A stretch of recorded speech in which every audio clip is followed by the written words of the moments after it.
Salutare! Haideți să vă arăt ce am mai lucrat la mașină. Am mai retușat aici cu negru. De fapt nici nu știu dacă v-am zis în video trecut. La exterior prea multe nu. Am pus asta provizoriu aici ca să nu zgârii. Am luat-o din spate în față cu montatul. Am pus odată mânerele și încuietoarea aerisirea asta. Aici sus am încercat la striașina asta de la plafon. Am vreo 4 modele de striașină de pe mașini demontate, dar n-am reușit să pun absolut niciuna. Ba una câte una e prea lată aici în coace, trebuie să tai din ea, dar problema e pe înălțime.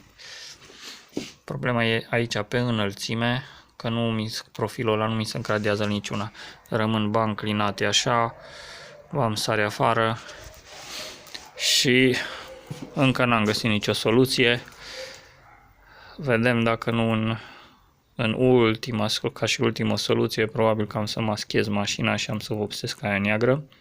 Ea este dată cu vopsea de asta, cu mipa protector în relief și s-ar putea să o dau în neagră ca să arate cât de cât mai frumos, că acum am și murdărit-o un pic, cum am chinuit să pun aia și nu mi-a ieșit. În rest, aici, după cum vedeți, am pus lucasurile pe spate, numărul, stopurile, eleronul ăsta de portbagaj.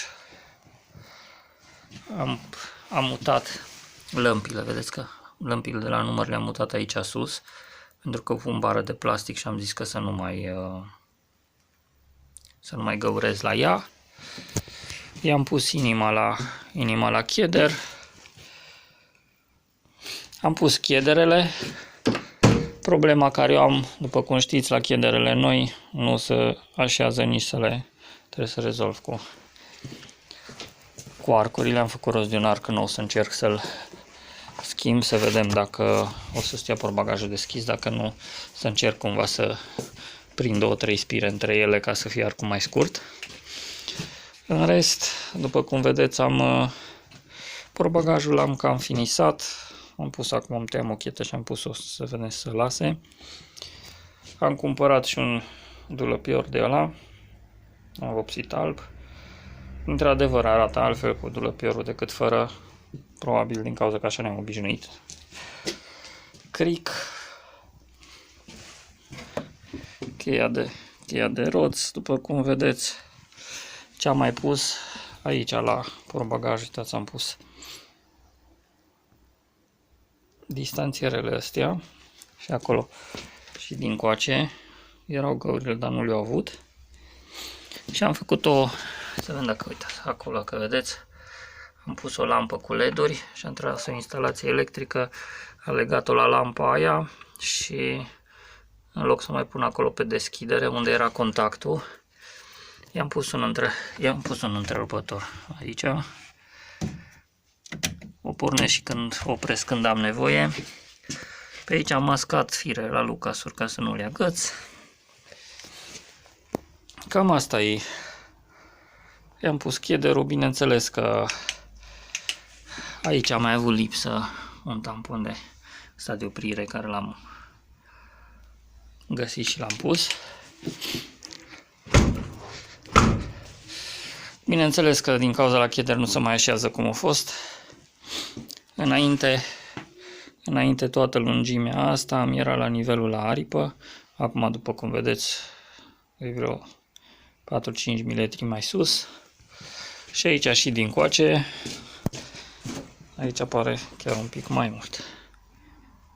Trebuie să vedem ce mai pot regla. E clar că e din cauza chederului. Să vedem, am zis că îl las un pic, poate se mai lasă cu ele. Dacă nu, dacă știți voi cumva alte soluții, aștept cu cel mai mare drag. Ușile la fel, le-am pus chedere. La toate 4, 3 dacă le trântesc să închid, cât de cât. Asta de la șofer nu reușesc să o închid niciodată. Nu știu, îi merge numai până în prima și În a doua nu reușesc de niciun fel ca să o arunc. Dacă aveți idee cam ce aș putea face, bănuiesc, am să intru în mașină, s-ar putea să trebuiască bătută buza să împing în anumite colțuri chederele. Chederul probabil spre interior, încă nu știu sigur, dar dau cu presupusul. Cine a mai făcut așa ceva, să-mi zică și mie. La Maxi Break, sincer, n-am avut problema asta. Într-adevăr, se trintau dacă trebuia un pic trântite să se închidă. În schimb, la asta, la ușa la șofer, nu reușesc de niciun fel. Și trântită și oricum n-am cum să o închid. Ce am mai făcut, după cum vedeți, am pus custodele astea. Am găsit niște custode noi, că nu le avea deloc mașina, și am închis stâlpii și aici și dincolo. Am reparat pe la poliță, trebuie să le curăț bine și să le dau cu vopsea. Și am reușit să am schimbat contacții la uși și am tras firul numai provizoriu din boxe, trebuie să-i pun și capace la găuri. În rest, n-am făcut mare lucru. Un bibilit, vă dați seama, am plecat din spate în față, m-am chinuit un pic la portbagaj să-l finisez. Am vopsit pinguinii pe interior. I-am vopsit acolo unde se pune bancheta, i-am făcut negri, unde vine spătarul. Acum va trebui să pun bancheta, dar am zis că bancheta o pun numai după ce se pun plasticele pe... Să pun plasticele pe praguri pe interior ce maschează firele și după aia să pun și șezutul la banchetă. Și să vedem. Fețe de uși caut în continuare. Am luat de la cineva de la Buzău, dar cea mai mare țapă din viața mea. Au fost ținute într-un pod undeva deasupra grajdului, cred că.